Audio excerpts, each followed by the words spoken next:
સુરતમાં 80મા સ્વતંત્રતા પર્વની ભવ્ય ઉજવણીનું આયોજન કરવામાં આવ્યું હતું। 15મી ઓગસ્ટના રોજ કૃષ્ણકુંજ મ્યુનિસિપલ પાર્ટી પ્લોટ ખાતે જિલ્લા કક્ષાનો સ્વતંત્ર પર્વ મહોત્સવ યોજાયો હતો। સુરતના અઠવા લાઇન્સ વિસ્તારમાં આવેલા કૃષ્ણકુંજ મ્યુનિસિપલ પાર્ટી પ્લોટ ખાતે 15મી ઓગસ્ટ 2026ના રોજ 80મા સ્વતંત્ર પર્વની ઉજવણી કરવામાં આવી હતી। ઉમરા પોલીસ સ્ટેશનની બાજુમાં યોજાયેલા આ જિલ્લા મહોત્સવમાં દેશભક્તિના માહોલ વચ્ચે વિવિધ કાર્યક્રમોનું આયોજન કરાયું હતું। સ્વાતંત્ર્ય પર્વની ઉજવણીમાં જિલ્લા વહીવટી તંત્રના મોટી સંખ્યામાં અધિકારીઓ હાજર રહ્યા હતા। આપણા દેશના 80મા સ્વાતંત્ર્ય પર્વની ઉજવણી આજના ખુશનુમા અને ઉત્સાહિત વાતાવરણમાં થઈ રહી છે।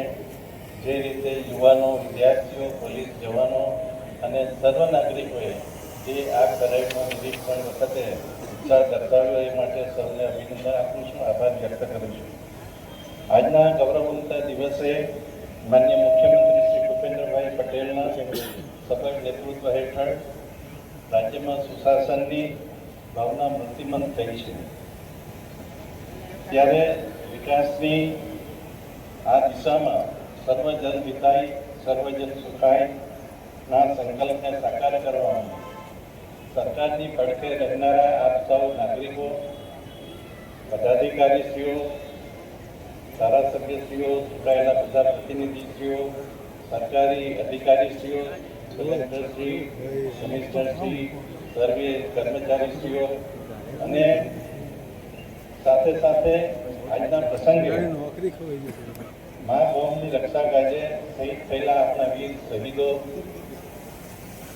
આઝાદીના લડવૈયાઓ, નામી અનામી સ્વાતંત્ર્ય વીરો ને હું નતમસ્તક હરણ કરી વંદન કરું છું અને આપ સૌને આજના સ્વાતંત્ર્ય પર્વની શુભેચ્છા પાઠવું છું।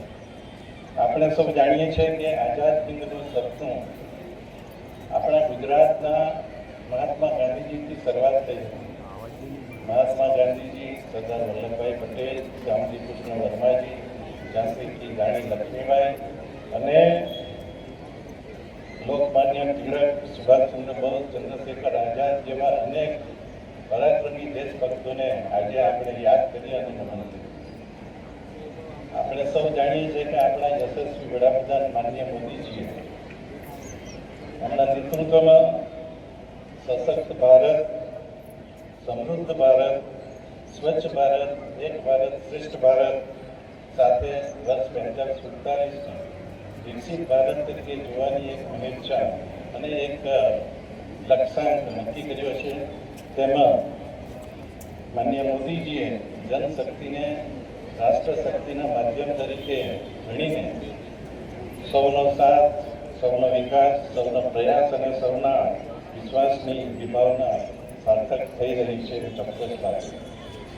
જ્યારે આ પર્વની ઉજવણી સુરત ખાતે થઈ રહી છે ત્યારે આપણે સૌ જાણીએ છીએ કે સુરત સમગ્ર વિશ્વનું સૌથી મોટું વિકાસ પામતું શહેર છે અને એ શહેર એટલા માટે છે કે અહીં દરેક માળખાકીય સુવિધાઓ ઉપલબ્ધ થઈ છે અને સાથે સાથે આપણે જોઈએ તો વિશ્વમાં વપરાતા 10 ડાયમંડમાંથી 9 ડાયમંડ સુરત ખાતે પ્રોસેસ થાય છે, પોલિશિંગ થાય છે અને આપણા ભારતમાં બનતા સિન્થેટિક યાનમાં ટોટલ 40% ફાળો સુરતનો છે, ચોક્કસ કહી શકાય। અને સાથે સાથે આપણા ભારત દેશના અનેક કારીગરો, વર્કરો સુરતમાં આવીને સુરતે કારીગરોને સમાવી લીધું છે અને સુરત એક મિની ભારત જેવું સ્વરૂપ ધારણ કરી રહ્યું છે। એટલે સૌ સુરતીઓને ખાસ આજે હું અભિનંદન આપું છું।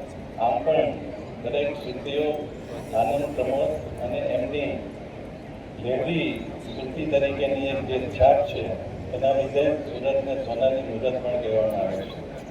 ખાસ કરીને સુરતે વિશ્વના તખ્તા ઉપર ડાયમંડ અને ટેક્સટાઇલ સિટી તરીકે જ નહીં પરંતુ સ્વચ્છ city, dream city, smart city, peace city અને છેલ્લે અંગદાતા સિટી તરીકે એક નામના મેળવી છે અને એને અંગદાન માટેના એવોર્ડ પણ સુરત શહેરને મળ્યા છે। સર્વે સુરતીઓને આ પ્રસંગે ખાસ અભિનંદન આપું છું। આપણે જોઈએ તો ભારતની પ્રથમ બુલેટ ટ્રેનનું સૌપ્રથમ સ્ટેશન અંત્રોલી ખાતે બની રહ્યું છે અને એ સ્ટેશન અને બુલેટ ટ્રેનનો જે પ્રોજેક્ટ છે તે મુંબઈથી અમદાવાદ વચ્ચેનું અંતર મિનિટોની અંદર સમેટી લેશે. આ જ આપણા ઝડપી વિકાસની એક પારાશક્તિ બની રહ્યું છે. સુરત નગરપાલિકાએ આની સાથે સાથે જે વેસ્ટ મેનેજમેન્ટ કહેવાય, કચરાનો નિકાલ કે સ્વચ્છતા માટે પણ ઘણું સુંદર કામ કર્યું છે. પાણીને શુદ્ધ કરીને સુરત સમગ્ર દેશમાં એક એવી મહાનગરપાલિકા બની છે કે જેણે ઉદ્યોગ માટે શુદ્ધ પાણી આપવાનું શરૂ કર્યું છે અને લગભગ 140 કરોડ જેટલી ઇન્કમ સુરત નગરપાલિકા મેળવે છે.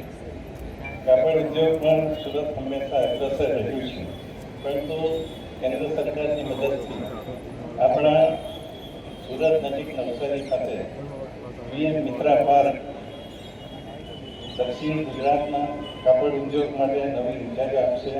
અહીં એક જ છત હેઠળ ઉત્પાદન, પ્રોસેસિંગ અને એક્સપોર્ટ એક જ જગ્યાએથી થશે, જે સુરતને ગ્લોબલ ટેક્સટાઇલ હબ તરીકે ઓળખ આપશે.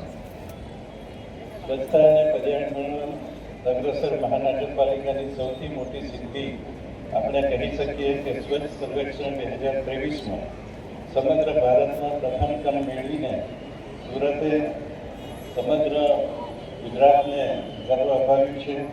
દેશનું સૌથી સ્વચ્છ શહેર સુરત છે એમ ચોક્કસ કહી શકાય. આ ઉપરાંત સુરતને ગાર્બેજ ફ્રી સિટીમાં પણ 7 સ્ટાર રેટિંગ મળ્યું છે અને સ્વચ્છ વાયુ એટલે હવાના સ્વચ્છ વાયુમાં 2024માં સમગ્ર ભારતમાં સુરતને પ્રથમ ક્રમ મળ્યો છે અને 1,50,00,000નું ઇનામ પણ મળ્યું છે. આપણું રાષ્ટ્રીય વિઝન એટલે કે વિકસિત ભારત 2047ને અનુરૂપ આપણા ગુજરાતના માનનીય મુખ્યમંત્રીશ્રીએ પણ વિકસિત ગુજરાત 2047નો સંકલ્પ આપ્યો છે અને એ સંકલ્પને અનુસરીને ગુજરાતમાં અનેકવિધ પ્રોજેક્ટો આકાર લઈ રહ્યા છે અને 26-27ના 4,08,000 કરોડના બજેટમાં વિવિધ પ્રોજેક્ટો સાથે 40% આંતરમાળખાકીય સુવિધાઓ સાથે ગુજરાત 2047 વિકસિત ભારત માટે કદમે કદમ મિલાવી રહ્યું છે. આપણે જોઈએ તો ગુજરાતની મુખ્ય સિદ્ધિમાં ગુજરાત રાષ્ટ્રીય ઉત્પાદનમાં 17%નો ફાળો આપે છે અને સાથે સાથે જે નિકાસ થાય છે આપણા દેશમાંથી એમાં પણ 26% સાથે ગુજરાત સમગ્ર દેશમાં પ્રથમ ક્રમે છે. કેન્દ્રના વાણિજ્ય મંત્રાલય દ્વારા બહાર પાડવામાં આવેલા લીડ ઇન્ડેક્સ કે જેમાં તમારી કનેક્ટિવિટી બંદરથી રોડ, રોડથી રેલવે સાથેની કનેક્ટિવિટીમાં લીડ ઇન્ડેક્સમાં ગુજરાત છેલ્લા 10 વર્ષથી પ્રથમ નંબરે રહ્યું છે. વિકાસ માત્ર મોટા શહેર પૂરતો મર્યાદિત ન રહે, પરંતુ સમગ્ર વિસ્તારનો વિકાસ થાય એ માટે જે ભારત સરકારે મોટા સેક્ટર્સ નક્કી કર્યા છે એમાં સુરત શહેરનો સમાવેશ થાય છે અને સુરત ઇકોનોમિક રિજન એ ભરૂચથી ઉમરગામ સુધીના વિસ્તારને આવરી લે છે અને એ વિસ્તારમાં સંતુલિત વિકાસ થશે. આંતર માળખાકીય વ્યવસ્થા હોય કે લોકો માટેની સુવિધાઓ હોય કે કામદારો માટેની સુવિધાઓ હોય. અને મને જણાવતા આનંદ થાય છે કે રાજ્યએ પાછલા 2 વર્ષમાં સુરત ઇકોનોમિક રિજન માટે 20 જે પ્રોજેક્ટો ઓળખાયા છે, જે મંજૂર થયા છે, એમાં 4,700 કરોડથી વધુ રોકાણ કર્યું છે અને એ પ્રોજેક્ટની અમલવારી પણ શરૂ થઈ ગઈ છે. વિકસિત ભારત 2047ની વિભાવનાને આગળ વધારવા